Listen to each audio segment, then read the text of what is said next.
All right. At long last, we are live. Happy Thursday, everybody. Welcome back to Amateur Hour Sports. Everything seems to be in order now. Apologies for the late start. Had a bit of a tech issue, completely different tech issue to what we had for the Tuesday stream. Tuesday, sound wasn't coming through my headphones. That wasn't a problem. My problem today was my stream software just literally would not put the stream through to YouTube. So I was talking for like 2 minutes, and then I was like, okay. I should have at least one viewer by now. And I went on the stream myself. I still saw 0 viewers, and I knew something was wrong. The stream wasn't even playing. So I don't know why that was happening. Anyways, we got it all sorted. Thank you so much for tuning in to Amateur Sports today for some more off-season Raptors coverage. Or not really as much coverage today, but we're more so going to be looking forward and trying to anticipate and maybe estimate a little bit what the Raptors have planned for the offseason. We're going to talk about maybe what they got ready coming up for preseason. We'll go through the preseason schedule, the significance of that. We'll be talking about the offseason plan of attack for the likes of Bruce Brown, perhaps, Chris Boucher, perhaps, and also a conversation from David in chat he wants to have is regarding the possible futures of DJ Carton and Brandon Carlson and their chance to get a run early on in the season for the Raptors. And then we'll finish off talking about a few free agents the Raptors can still sign if they choose to do so. I know they want to save some money for potential trade, but they could use a little bit of that money, a little bit of that cap space, and that open roster spot to bring in an interesting player who perhaps could help the team immediately and for the entire season. So that's what we have coming up for you guys today. Enjoyable Thursday. Another good day of Olympics. Felix Auger-Aliassime in tennis is into the semifinals in the men's singles. Unfortunately, in the doubles, the mixed doubles, he lost. And he will be going into the bronze medal match, but Canada won another medal. Yeah, they won another few medals today. They got a gold in swimming. Shout out to Summer McIntosh. Another gold from her. I think they got another medal today. Is it in fencing? They get a bronze? I'm not so sure. Regardless, another fun day of watching the Olympics. Hope you all enjoying that as well. Tomorrow, Canada's men's basketball wraps up the group stage phase of the tournament. They have already advanced into the second round. Whoever seeding is going to be significant. I actually did look into it. I forget the exact parameters, but Canada could lose to Spain tomorrow and still advance as the top seed in the group. It'll just depend on how the other game goes. But it feels like if Canada lose, they will still likely win the group. But it'd be nice to just go 3-0, win the group, go in with some momentum into the next round. You win as the top seed. You will avoid the United States in the second round. You want to avoid them as long as possible. And what's great is that if any other team advance from Canada's group, if it's 2 teams that advance from Canada's group, they cannot play them in the quarterfinals. So they could set themselves up for a little bit of success in the quarterfinals to put themselves in a spot to win a medal. But it's one game at a time. Let's make sure they get out of the... Let's make sure they get the top seed first, and hopefully they do a job tomorrow. And hopefully they can use tomorrow's game against Spain as a chance to get some guys going who've struggled. Mainly, I mean, a little bit Jamal Murray, but mainly I'm looking at Nickeil Alexander-Walker. Get this guy going. He hasn't made a shot in 2 games. He's 0 of 7 from the field so far at the Olympics. He was really good last year at the FIBA World Cup, and he had a great season with the Minnesota Timberwolves. So there's no reason why he shouldn't be performing well here. So hopefully something that is something that can get sorted out. But along with all the coverage today, as always, any questions you have in the chat, anything you want to bring up in the chat, anything you want me to bring up, you can let me know in the chat, and we'll get that done. Going to go for about an hour for today's stream, as is normal. Rocking the colorful Toronto FC jersey today. Just threw something on because I didn't really want to wear basketball jersey for the stream again. All right, guys, what is going on? We have David in chat, Winner One in chat, Daniel Berry Sports Highlights, that one Canadian guy, Matucci. Thank you, guys. Appreciate anybody watching who just stuck it through the delay for the start of the stream today for the second consecutive stream this week. I promise it's not me showing up late. Like, I'm ready to go, and I want to get started right at 7 o'clock. I usually like to start. I pretty much always start right on time, but just wasn't happening for some reason. We also got Nick Killer, Reggie Miller joining us in the stream. Appreciate that. Yeah, this one always gets the comments when I wear it, the TFC jersey here. I'm going to the TFC game on Sunday, by the way. That should be fun. They're playing against Pachuca. The game is not meaningless, but it's in the League's Cup, and TFC have already mathematically advanced. So I don't know how serious they're going to take that, but it'll still be a fun game. hopefully. The future starting lineup for the Raps, Matucci asked. Absolutely. This is the line I think they're going to run with this season. I went through it in the video that dropped yesterday on this channel. We had a little bit of promo in that one as well. Where did my depth chart graphic go? I had a graphic for this. Did I delete it by accident?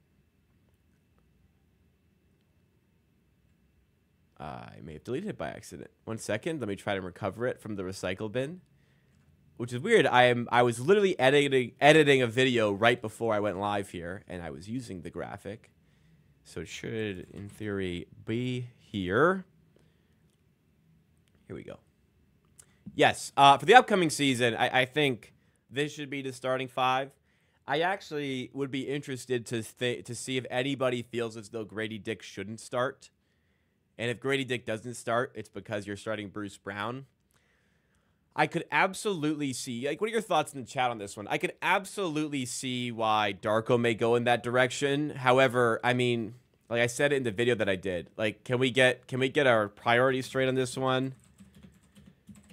Like, what are we doing here? Are we trying to win as many games as possible? Maybe still, but there's a case to say Grady Dick's still a better fit in the starting five for winning.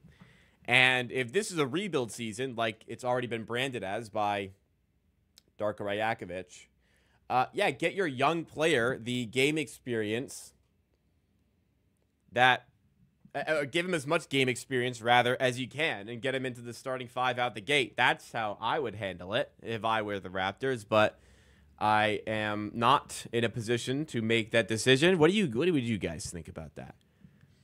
Is there any reason to start? I mean, there is a reason. You could say Bruce Brown is better, but is there a good reason why Grady Dick shouldn't start? Just give this guy as much game time as possible, right? What kind of outcomes do we need? Both of our team games, the other games between the other clubs, for us to be able to avoid U.S. to the gold medal games specifically. So as far as I am aware, it is a draw for the next round. I'm not sure you are in control of avoiding the U.S. You can avoid them until the semi. So the Canada, obviously the Raptors. Canada can guarantee a top seed with a win tomorrow. If they win against Spain, they're a top seed. The U.S. will probably be a top seed as well. So there are going to be 8 teams that advance. All 3 group winners are a higher seed, and the best second place team will be a higher seed. The 2 second place finishers that aren't the top seed will qualify, along with 2 wildcard teams. Those will be the lower seeds. So Canada would not be able to play one of the top seeds, so any of the group winners plus the best second place team. And they will not be able to play any team that comes out of their own group in the quarterfinals. So they will guaranteed not be able to play the U.S. in the quarterfinals. They could run into them in the semifinals. That'd be some bad luck, but somebody's got to run into them in the semifinals. So hopefully it is not Canada. But there really is nothing they can do about avoiding them once they get to the medal positions, which is the semifinals and onwards, is what it is. Grady Dick's a core part of the future and should get as much for as possible. That's what I think. I mean, I would have started him last year ahead of Gary Trent, but that was not the case. I mean, look, you start Gary Trent for what? To boost his value for the offseason where he leaves the Raptors? That seemed pretty counterintuitive to myself. He should be playing, let him get used to the starting five, and he helps with stretching the court. That's how I feel. So many reasons. I think stretching the floor is good for the players that he's playing with. I think that you want to give him reps.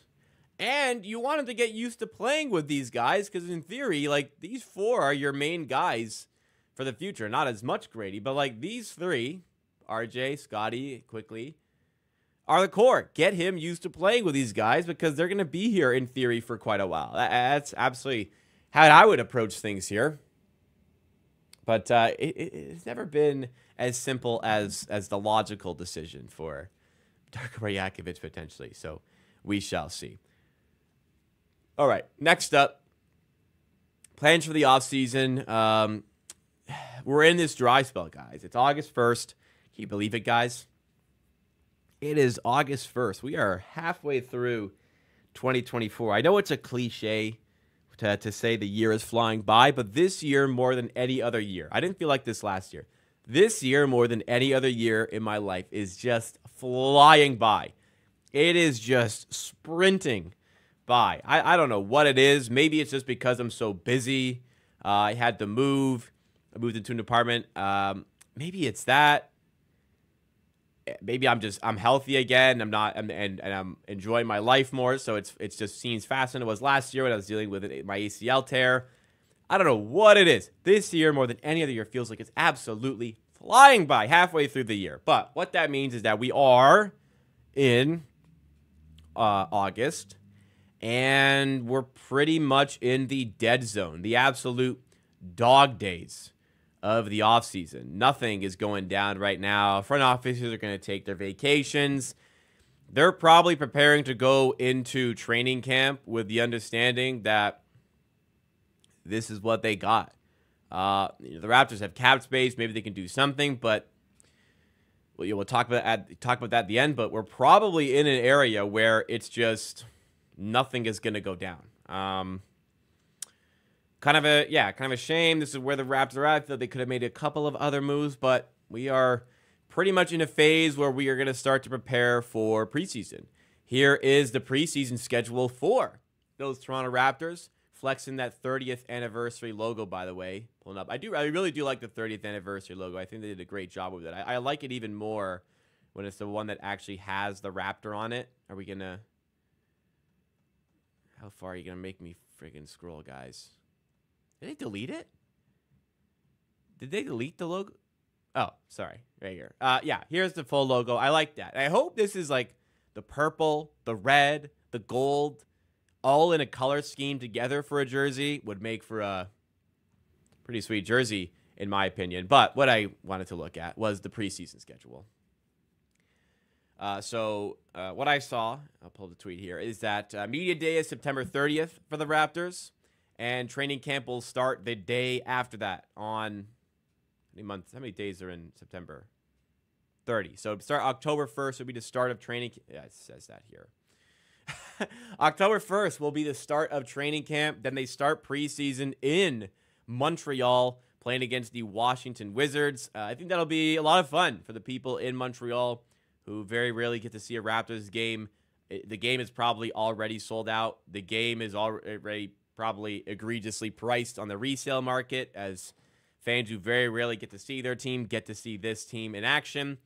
Then on October 11th, traveling to Washington to play against the Wizards once again. Back-to-backs against the Boston Celtics, one of which in Boston, one of which at home, played against the defending champs. A good test for the guys in the team. They finish off preseason on October 18th in Brooklyn against the Knicks. So, yeah, an interesting schedule here, getting the reigning champions twice. I feel like every preseason we do end up getting the Celtics. Overall, preseason won't mean a whole bunch. I believe last year they went undefeated in preseason. We went undefeated in preseason last year, didn't we?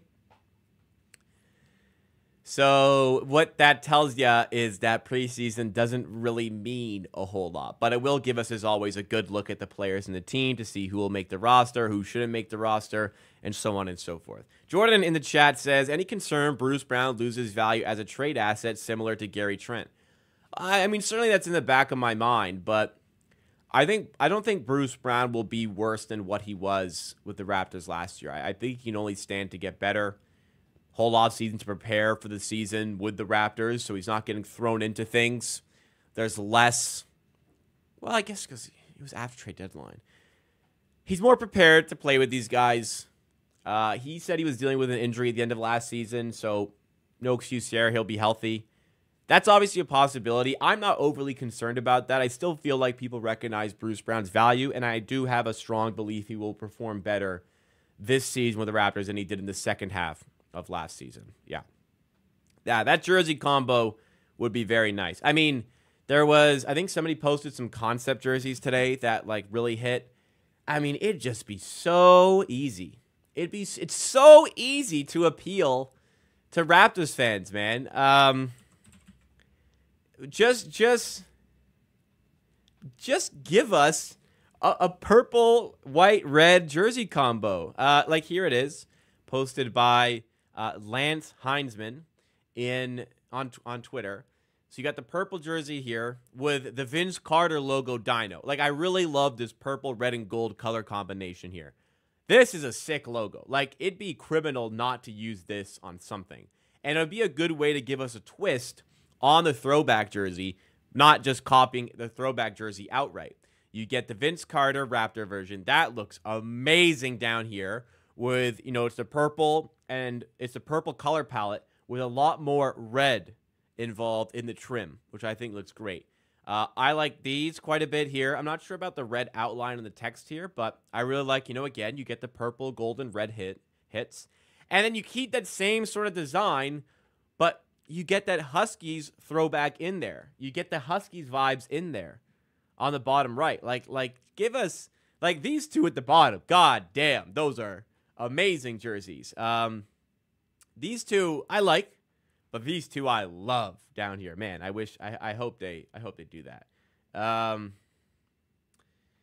Having that as the main logo would be really cool. He mocked up the City Connect court too. Look at that. How nice would that look? Oh my goodness. I mean, it would be not want that. If there is, I haven't met him. I don't mind the red. Like, I don't mind red Raptors jerseys. Like the one that won the championship, the red with the white, I liked. But, I mean, the current jerseys are just tired. I didn't even like it when they came out.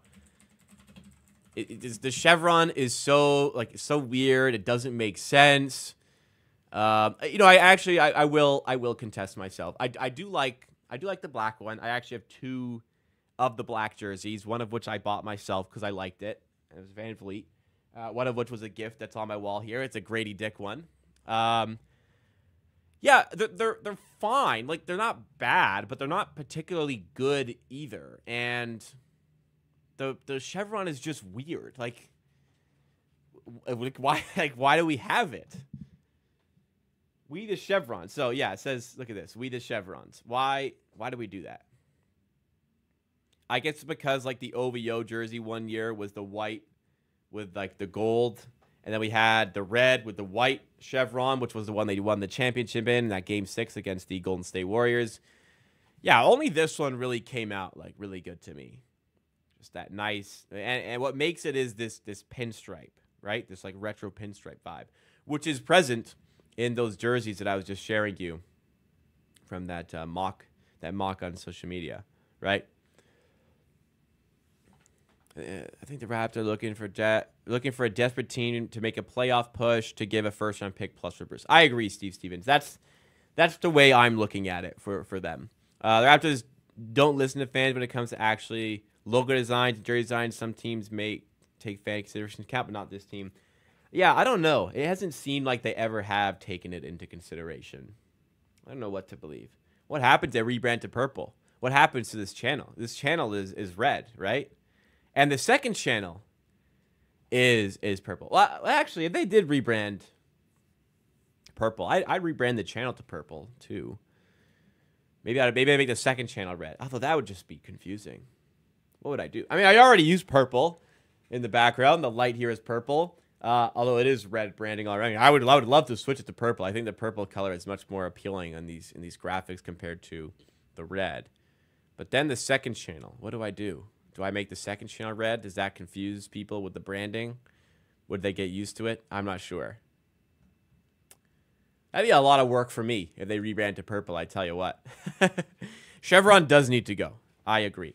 And it would be, I don't anticipate a full-scale rebrand from the red. I anticipate a purple jersey.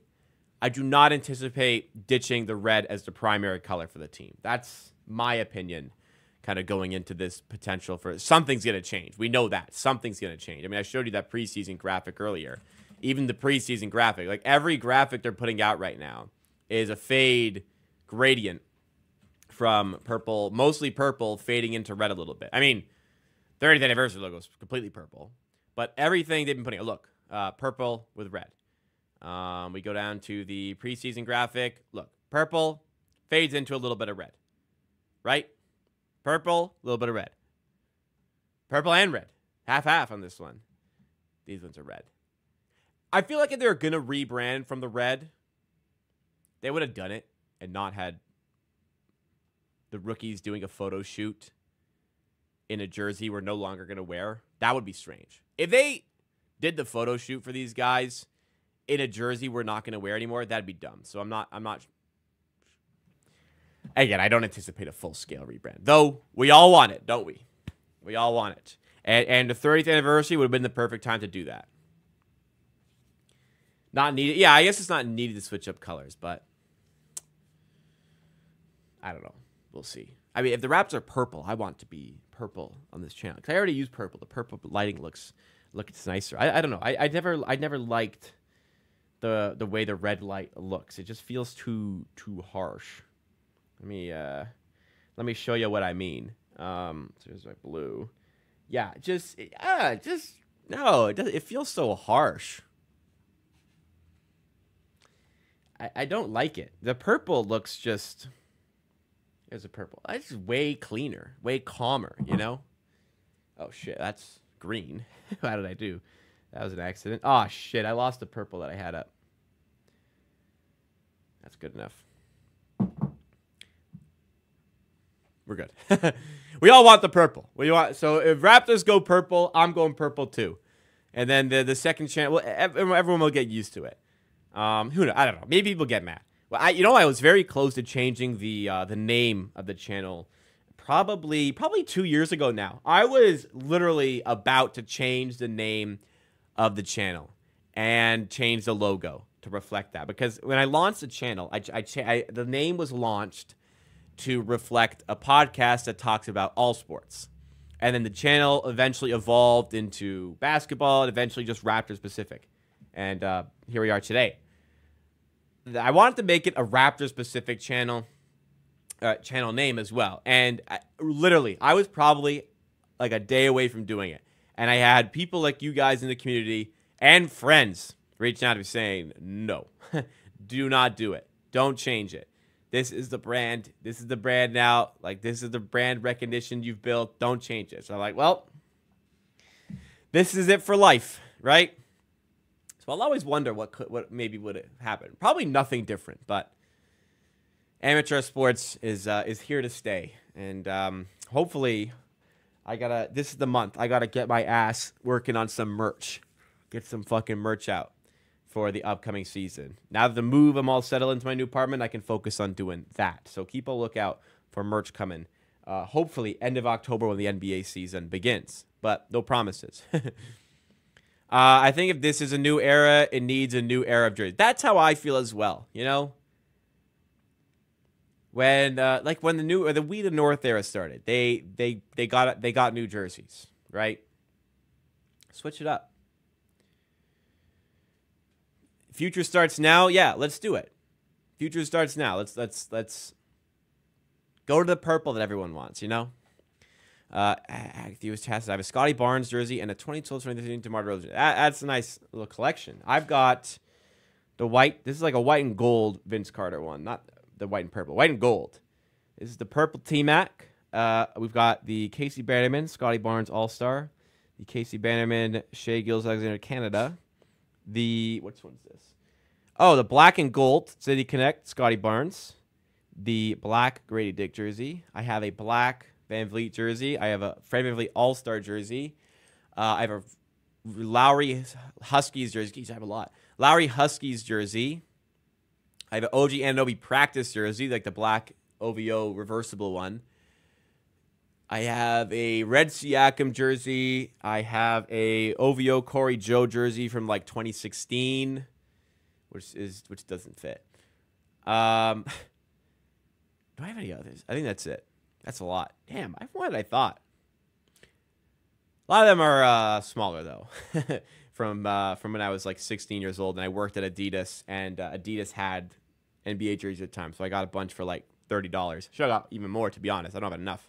Considering red's a terrible color overall for most things. Well, red's actually my favorite color, but it doesn't scream Raptors to me. Red is my favorite color. I should like red more, but for branding, I just feel like purple looks nicer. I don't know. Isn't that weird? Red is my color, though. I hope the logo includes the actual Raptor, not just that third logo. Yes, the Vince Carter Raptors logo. It's got to be that one. That one is so nice. I can see the struggle with trying to popularize a new name again now that amateur has become pretty regular after so long building up. I mean, it's over now. 2 years ago, I was like, you know what? Bite the bullet. This, like 2 years ago, I assessed it. I was like, we were probably at like 10K. And I was saying to myself, this is it. Yeah, like if you wait any longer, the channel will be like humbly, it'll be too big for it to make sense, right? So either you do it now or you're never doing it ever. So I was like, okay. To myself, I was like, I'd rather do it now than never do it. Just get it done. Whatever repercussions, rebuilding up the brand recognition, that's fine. I can do that. But after this, if you don't do it, don't ever do it. I was about to do it, and I got convinced not to do it by a lot of people. People didn't like the new name as much. I did a poll, actually, where people wanted to keep the name the same. People in the comments were saying, like, don't change it. Please don't change it. I had friends. Friends were texting me, dude, do not change your name, your logo, anything. So here we are. Amateur Hour is here to stay. And we're going to come out with some merch, and that'll be that. Because if we come out with merch, we're not changing, right? Why would we? It's like Aunt Jemima became Pearl Milling Company. Well, that was obviously. I guess that's a bit different. But yes, I don't. When I saw Aunt Jemima, I bought that syrup. But when I see Pearl Milling, whatever, I don't buy syrup anymore. I don't really use syrup. Actually, I do. I use that like Costco one, the natural one. But back in my pancake heyday, Aunt Jemima was the one I bought. But if I was still buying it, I don't think I would buy. I don't know. I don't know if I'd buy that one. Actually, I think I do buy that one still when I get it. Like if I'm like on a trip or something. I don't know. But it's not the same. It's not the same. But that was more of like a forced decision. This is not a forced decision. There's nothing wrong with amateur sports. Although, I don't know. There was a Barstool account that came out with the name Amateur, which kind of pissed me off. There was nothing I could do about it, but probably 10 times as big as my channel is now. Yeah, I only use pure maple syrup now, but I never have pancakes or anything really. I use it like in dressings, a little bit of sweetness. Do I use it for anything else? I think that's it. There's like a dressing I use it for that I make homemade, healthy. Look, if I type in Amateur Hour on YouTube, oh shit, fuck. Let's type it in first. If I type in Amateur Hour on YouTube, oh. Fair enough. See, this is what I'm talking about. Well, okay. I'm still happy you type in amateur. I'm the top search. Oh, even Amateur Sports 2 comes up a little bit here. Okay, the channel I was referring to. There is a channel that used to come up. Which, how many subscribers they have? Here it is, Amateur Golf, which was like a Barstool thing. Do they still run this? Let's see. Did they give up on this? Oh, they gave up. It didn't last. They gave up. They posted, man, they grew to 26,000 subs. They haven't posted in a year. Damn, y'all fell off. Y'all fell off at Barstool. Barely did any content. Well, I guess any issues I had with a channel using a very similar name to myself, even though there was nothing wrong with it, nothing I could do about it. Any issues? They don't even run that channel anymore. But the people at Barstool have heard of me because they had to have when they were researching for the brand. They've heard of Amateur Sports. But it is kind of weird. Amateur Sports is just Raptor specific. But it is what it is, right? That's what it is.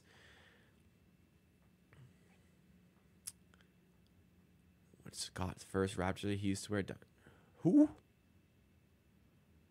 I don't know.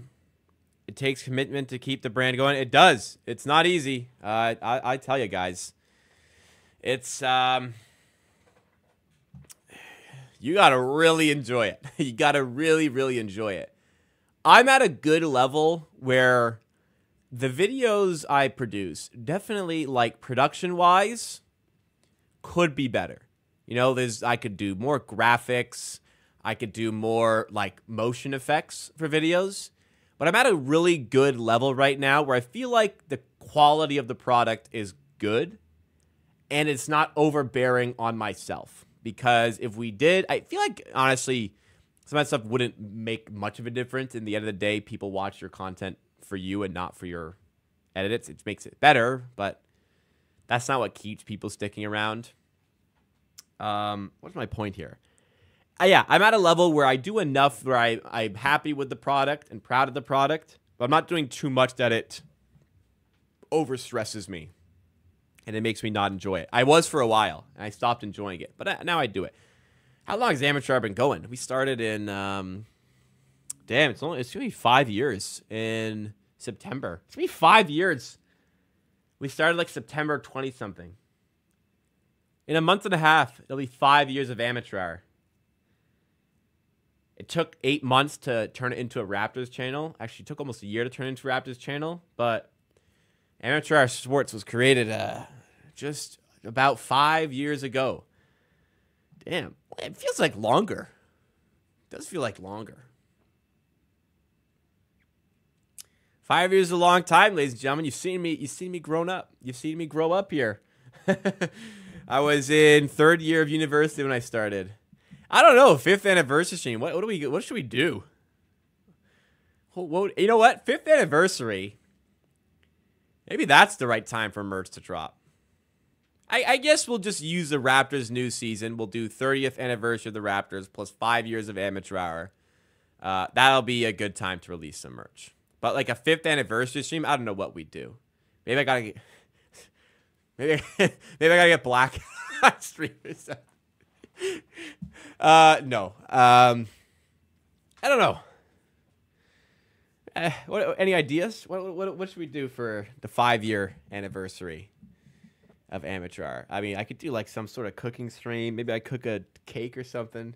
I had friends who this is funny. I used to have friends. I still have friends, but they used to get me a cake every time I hit a 100 subscriber milestone. So when I got 100, when I got 200, I think they may have got when I hit 50. I don't know. Eventually they said, fuck you, we're not getting you a cake anymore for every 100 because it was going up so much, which is awesome. Now they don't get me any cake. Unless it's my birthday, which they still do. But maybe I gotta bake a cake for 5-year anniversary. Or do a stream for that. I have no idea. I don't know what we'll do. Jersey. We've done a jersey. Maybe, I don't know. I'll think of something. Hopefully somebody gives me a good idea. But I think dropping some merch this year is the way to go. I think I'd want to do merch most of all for myself. I really want a hat with AH on it, with the AH logo. I just want a black hat with a white AH logo and a white hat with a black AH logo. That's what I want. I'd love if I could do like I want to do like the Larry O'Brien on the side of the hat, and hopefully that's not too expensive. But I want everybody to have that, and I want shirts. Mostly I want hats, though. That's my goal. The one Canadian CI says, I'd love to hear a detailed explanation of your journey from when you thought up the idea of having podcasts for sports all the way until now. Shows you went through the things you enjoyed and kept you going, Sarah. That's a good idea. Maybe that's a good 5-year anniversary. I think one of the anniversaries, I think this was maybe 3-year, we listened to the very first ever Amateur Sports podcast, and some of the takes in it are pretty bad because it's like 5 years and you have all hindsight now. But listen, I started from not knowing how to operate a microphone or a camera. Here we are today. It's come a long way. Maybe a good 5-year anniversary is the history of amateur. That's a good idea. Why don't I write that down? I'm going to write that down I have notes in my phone of just ideas for videos and content. And that is a good one. 5-year anniversary. Oops. Look back on history of AH. At this point, AH's been going pretty much the steady for like 3 years now in the same format. So not much to change. But the formula, I think I just found a formula I liked, and here we are. You think Grady will be thrown into the starting role? I think it would be beneficial. I think so. We were talking about that earlier, but yeah, I would do it. I hope they do. I'd be upset if they didn't put him in the starting five. The early, basically, I'll give anybody the same advice. The hardest part is just starting. Once you start, you just have to figure it out as you go. Very hands-on, you know. Older viewers can reminisce with you, and newer viewers can truly understand and connect with you. Well, yeah, I guess older viewers can reminisce from, like, 2020. No, when did I start doing streams? I think I started streaming in January 2021. And I was surprised anybody even watched it. But it was like 50 people there. The first 8 months, nobody except people I knew and my mom were listening, really. But I did have people who were listening. And my friends said they liked it. Keep it going. And that did help in the start. So the hardest thing is just to start. And you got to be critical with yourself. You got to be... You know, you got to watch back your own shit and say, would I care about this? If I stumbled across this? Like, if I clicked on one of my videos, would I look at that and say, oh, yeah, this guy's cool. I'll keep watching. If not, you got to stop. You got to change something, right? Anyways, enough about myself. That is a good fifth anniversary. Maybe it will be the history of amateur sports. And maybe I will have a drink or two for it. But not today. Let's get back onto the matter at hand here with the Raptors stuff. Hopefully RJ can recruit some people to the Raptors. You know, there's actually an ongoing issue that needs to be brought up here. I was actually make a full video about it if I understood it better. But hang on, let me pull it up. So part of the issue with playing for the Raptors, playing anywhere in Canada for that matter, is the taxes. The taxes are going to be heavier here than they would be in the U.S., which is just another barrier for the Raptors to navigate when trying to sign free agents. There is currently an ongoing case that will have significant ramifications on the future being even more difficult for the Raptors, and it's with Jonathan Tavares of the Toronto Maple Leafs. I was going to do a full video on this. I don't understand it nearly enough to convey it properly in a video. So, okay, I'm going to sum it up as best as I can. Okay? Oops. Sorry. Bear with me. So, Tavares makes something like $7-8 million a year when he signed for the Maple Leafs. Let's see. Tavares contract. He makes, $11 million a year. Okay. Most of that salary he makes on a per year basis comes in the form of a bonus.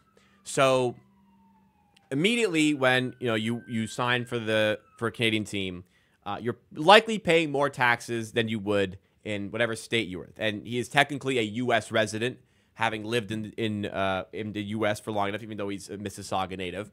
Having lived in the U.S., he's a U.S. resident.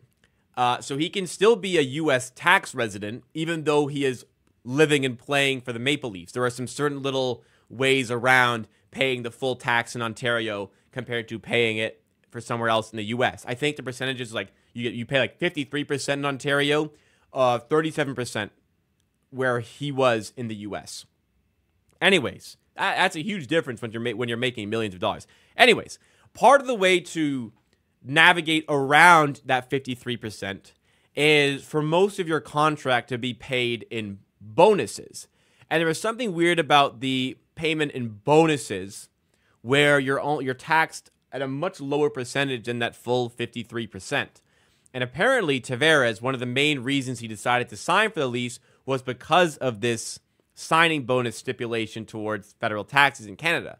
Well, now the Canadian Revenue Agency is suing, not suing, but like the Canadian Revenue Agency is gave him a tax bill worth $8 million, apparently. I'm not explaining this well. I told you I can't explain this well. But essentially, the CRA, Canadian Revenue Agency, is coming after Tavares now, saying he owes $8 million extra because he hasn't paid his taxes correctly. He wasn't trying to evade taxes. It was just the understanding from Tavares and many other people who play sports in Canada who are U.S. tax residents that these bonuses have these stipulations where you don't have to pay this full amount. So there was an ongoing hearing between Tavares and the Canadian Revenue Agency about if he actually does owe this $8 million. The issue is, if he actually has to pay this $8 million, it will set the precedent that other people must follow when they play for a Canadian sports team like the Toronto Raptors, who already struggle to attract free agents. If you thought it was bad now, if Tavares loses this case or whatever, it'll be even more difficult for the Raptors to sign guys because the tax stipulation will be even worse than it was before. Not good. Not good. Very much not good. I don't know how that came up. The one Canadian guy says, as a Raptors fan, we love to hype up our product. By the way, none of that's political, about taxes, any issue. Just the reality is, for the team, the tax situation makes it less appealing in free agency. That's it. As a Raptors fan, we love to hype up our prospects among the new recruits. Are there any you think have a chance of ending up like a Malachi Flynn, Precious Achiuwa, etc., where we had our hopes for them, they didn't live up to their potential? I mean, always going to be the case.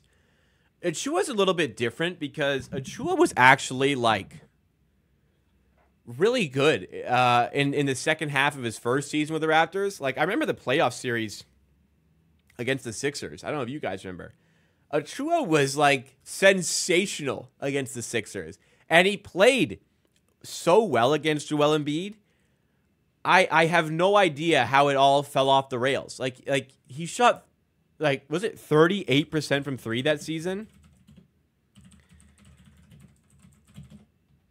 We had the right to be very optimistic about Precious Achiuwa. Let's see. 36% from three in that season, which included playing like shit to start the season, and he got way better as the season went on. And then he's decided, I'm not hitting threes anymore. Like, he went from 36% to 27% in one season, and he hasn't been back up there since. He was playing great defense. He was playing Embiid one-on-one on offense. Like, it was crazy. But it all fell off the rails. So any current prospects, I feel like, well, I mean, you never know. I have a lot of faith in guys like Jacoby Walter, but I had a lot of faith in Malachi Flynn.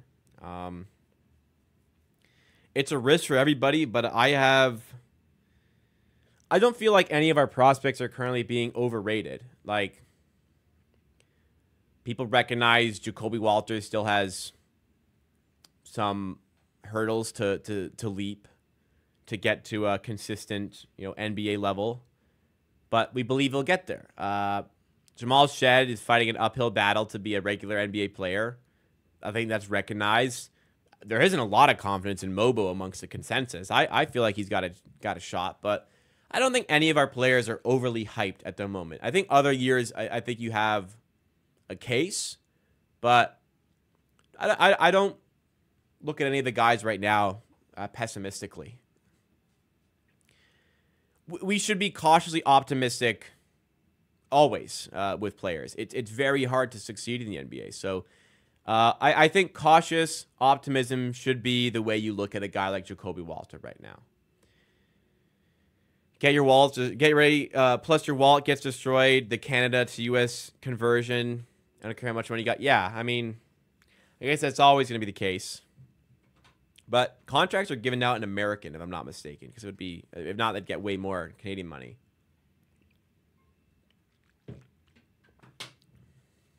Which does, but I mean, if you're making, like, Emmanuel Quickly, $32.5 million a year, I mean, U.S., you're making. What's he making? So, Jesus, look at where we've fallen. So 32.5 million is what Mayo Quickly makes per year. So he makes 45 million Canadian per year. Divide that by a little more than 2 because the tax situation in Ontario, as we alluded to. So he's making like $22 million a year Canadian, which is 16 million American after taxes. Yeah, I can see why players don't want to play here. His missed free throws cost us a series. I guess in a way, inadvertently, his missed free throws did have a significant effect in that series. They may have lost this series anyways, but I had actually forgotten about that. You bring it up, so I remember now. But other than the missed free throws in Game 3, he was very good in that series. He played very unintelligently and never improved. If he proved himself, he'd still be a Raptor player. I agree. I'm happy he's gone now. It's my mental sanity has improved, not having to watch Achua on a consistent basis. But there is every reason to be optimistic. That was the point. All right, let's shift gears and talk about possibilities for signing players, because with the trade happened, right? Oh, not the trade, but the waiving. Like we waived Vezenkov. After waiving Sasha Vezenkov and waiving Javon Freeman-Liberty, we did open up some cap space. We did open up some roster positions. And even though I've said that we're better served holding on to this cap space because it facilitates a Bruce Brown trade down the line, because you can take on more salary, and that's appealing to another team, there still is a little bit of wiggle room where I feel like the Raptors can actually find a free agent that can help the team this season for the whole year and could really make a difference. And it still won't cut in significantly into that cap space. So we're going to go through 3 players the Raptors should still be looking at in this free agency to bring into the team. Again, not trying to break the bank with these. Again, not trying to eliminate all this cap space, but we've got space here. And it's pretty clear to me that there are some areas of the team that still need to be addressed. And we've gone over the depth in this channel a few times, but I still am very much in the opinion we need a better backup center for rim protection. I like Kelly Olynyk. I want him to still be in the rotation, but we need a center who can protect the rim if Pirtle isn't there, when Pirtle's on the bench, or if he gets injured. And he did last season, and the Raptors fell off a cliff when he got injured. What were they, like 2-23 without Jakob Pirtle last season? Just going to confirm that here. Raptors record without Pirtle, 2023, 2024. Oh, jeez. They're 4-28 without Jakob Pirtle apparently last season. I don't like the new StatMuse site, by the way, but they're 4-28 without Pirtle last season. Clearly, having a rim protector makes your team better. So if Pirtle's injured or he's on the bench, Kelly Olynyk's not going to do that job. Jury's out on Jonathan Mobo as of this point. Let's use that cap space to try and fix it. Now, again, Mr. Bro in chat says it correctly. It's very slim pickings at this point, and it's August 1st. Most front offices at this point are on vacation, but I still think even with the slim pickings here, there is still potential to find players who can help this team. Starting with free agent number 1, who I would take a look at. It's Tristan Thompson. Now, I'm not saying Tristan Thompson is a spectacular player here. He was out of the league for a little bit doing ESPN stuff, but the Cavaliers brought him back on a cheap contract. And honestly, guys, he played somewhat of a significant role for that team last year. It wasn't like he was there just making up the numbers. Tristan Thompson was getting consistent play time for the Cavs and making a difference. I'm just pulling up his minutes per game here. 11 minutes per game, 49 games played, had a full season off, came back, and again, played decent NBA minutes here. I'm not trying to say this is a guy that's going to get massive minutes, but why can he not come in and give the Raptors 10 to 15 minutes per game? As per 36 numbers here, 11.4 rebounds, 10.6 points. This is definitely somebody who's going to help with size, help with rebounding, help a little bit with rim protection, and I just think that's the type of player the Raptors could look for. Tristan Thompson, as everybody would know, is a Canadian, perhaps returning to the league to play for his hometown team is appealing to him. And if it is at all appealing to him, then yeah, why can't we sign him? $11.4 million in cap space. Why can't we not sign him for $3 million, the veteran minimum? He gets his money.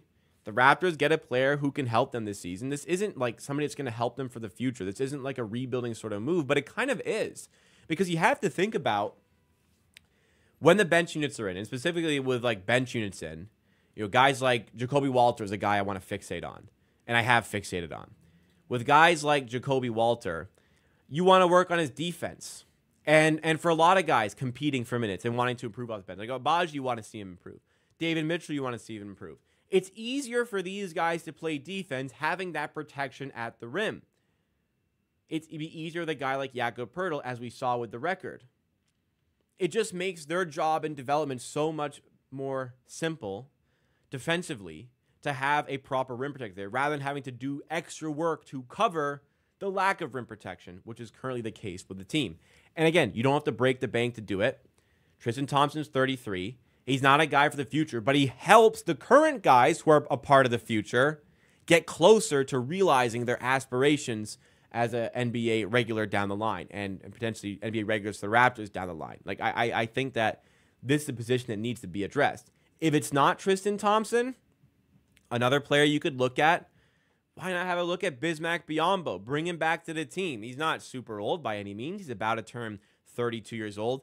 There was injury issues near the end of last season. Hopefully that has been cleared and he can come back to the NBA this season. But yeah, $2-3 million per season.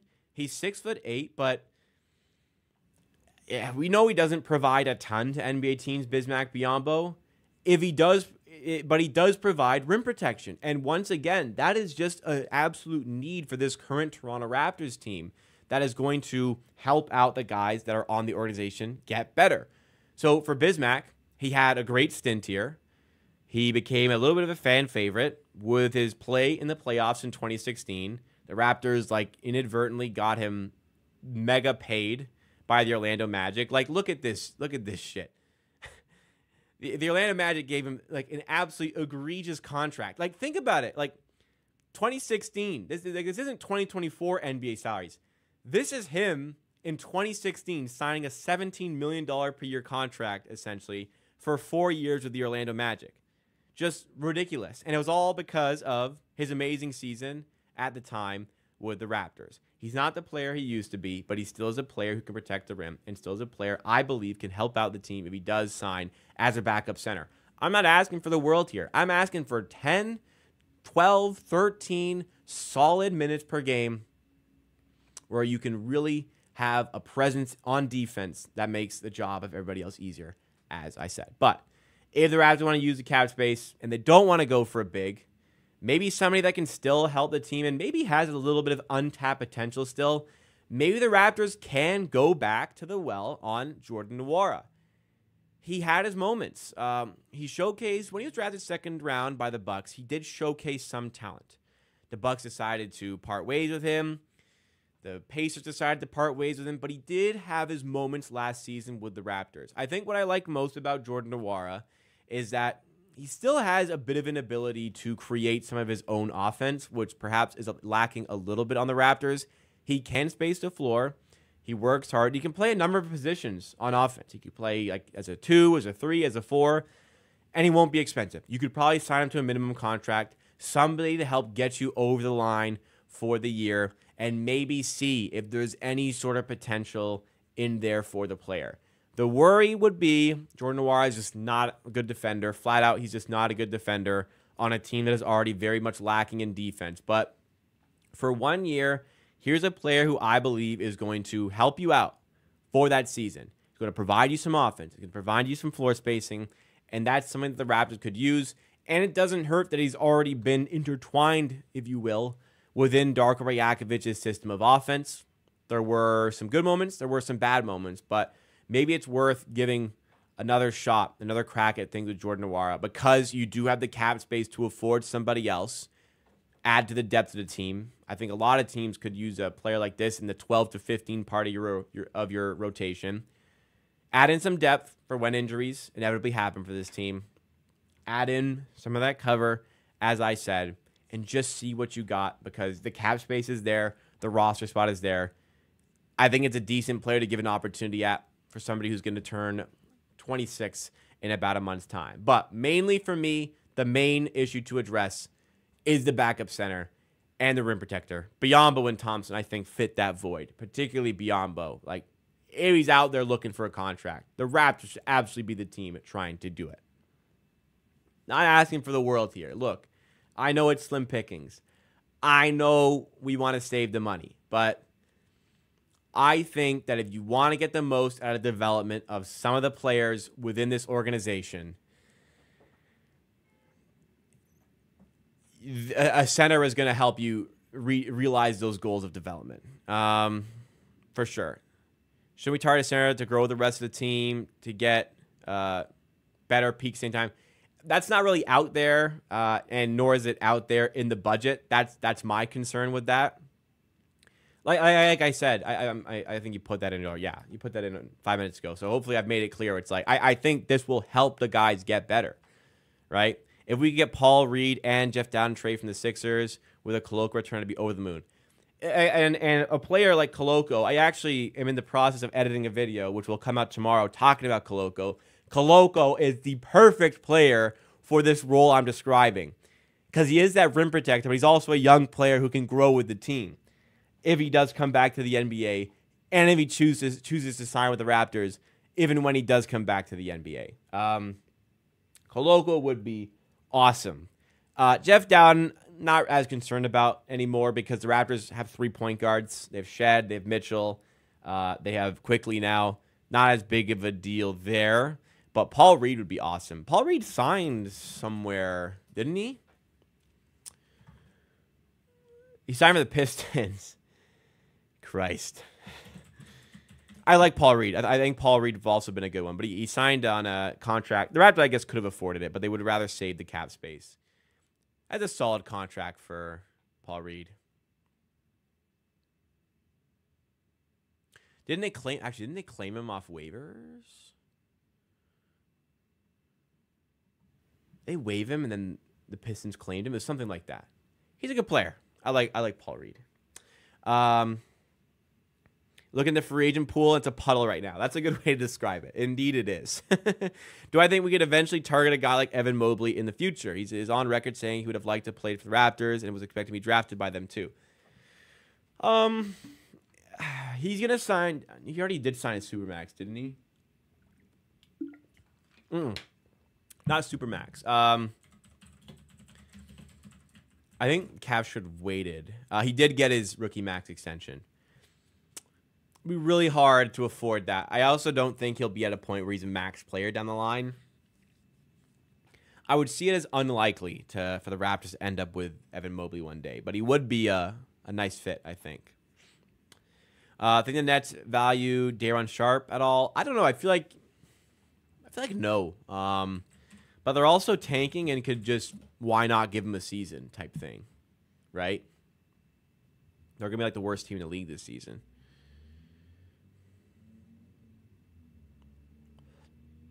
Yeah, Paul Reed in Detroit now. Not a bad player for them. But Detroit is where, Detroit's really where things go to die.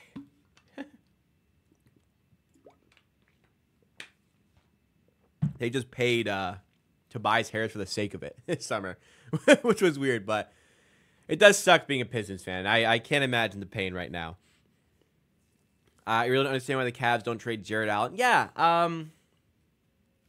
So here's the problem Sahaj, with Trae Allen. So Allen just got a new contract, which is peculiar. I thought they paid a little too much.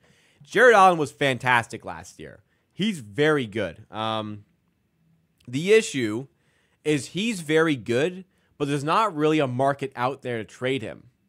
There's not a lot of teams clamoring to get a player like him and shelling out a lot to get him.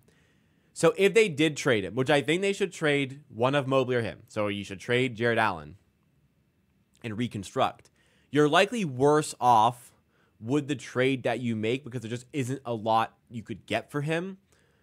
So you're probably still a better team with Allen than by trading him. But by not trading him, you have the very constricted, bogged down paint because Evan Mobley just is not developing a three-pointer. It's a very complicated situation that there doesn't really seem to be a best answer for with the Cavs. But yeah, I think honestly the Cavs would be better off trading Mobley and keeping Allen because Allen is a better 5 than Mobley, but Mobley's like the younger player with more potential. Mobley's a 4, but he just can't shoot. So, I mean, maybe you get a center who can space the floor. But then again, you got to trade Allen. That's difficult to do as well. So that one's tough. Could we swing on Ayton out of Portland with Boucher and Brown contracts? They probably don't look at Ayton like a negative asset. I guess you could swing. Did they draft Klingon in the end? They got Klingon, right? Let's see. Let's dabble. Let's dabble. Bruce Brown, Chris Boucher. I said Chris Brown. Bruce Brown, Chris Boucher. Where is he? DeAndre Ayton. They did get Klingon, so I mean they might part.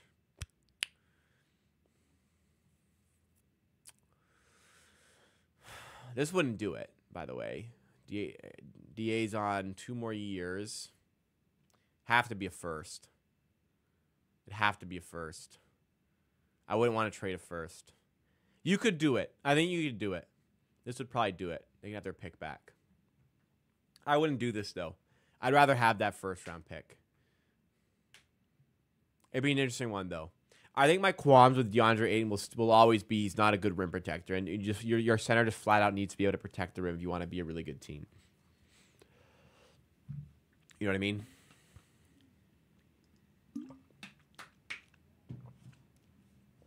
Trade Mobley to the Spurs to pair up with Wemby. Jeez.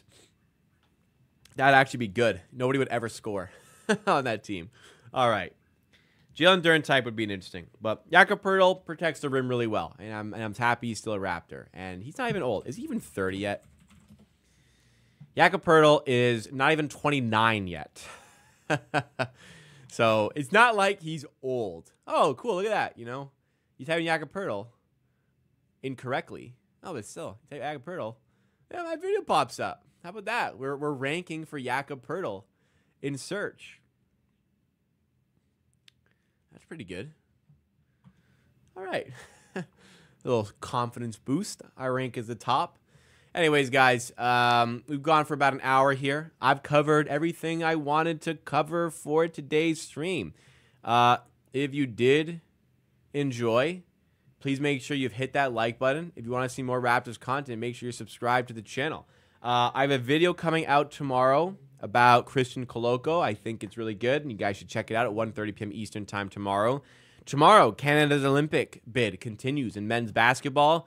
I'm working tomorrow, so I can't stream for that game, unfortunately. I hope I can stream for the quarterfinals onwards, but plenty of content on the way in the future. You guys should be involved. Ty got him in chat, says I need that Canada jersey. I'm seeing if it's still available online. I don't think it is anymore. Oh, no, it's still available. Here, I'll put the link in chat. If you want the same Canada jersey I have, or at least the Olympic version of what I have, which is pretty much the same thing, yeah, there's a link in chat for you. No brand, no promotion, no promo, free promo. Just, I did get the Shea version. Yes, very nice. I love it. It's such a nice jersey. If you like a Canada jersey, I would buy it from that link I put in the chat. Not getting paid to say that. But anyways, thank you guys. Appreciate y'all. Hope you all have a great Friday. Hope you all have a great weekend. Hopefully you watch the video tomorrow. Another video coming out on Monday. I'll be back to streaming on Tuesday at 7 p.m. Eastern time, unless there's a Canada game in between that I can stream for, in which case I'll be back for Canada as long as I'm not playing on Sunday because I'm away this weekend. But thank you guys. I'll catch you again.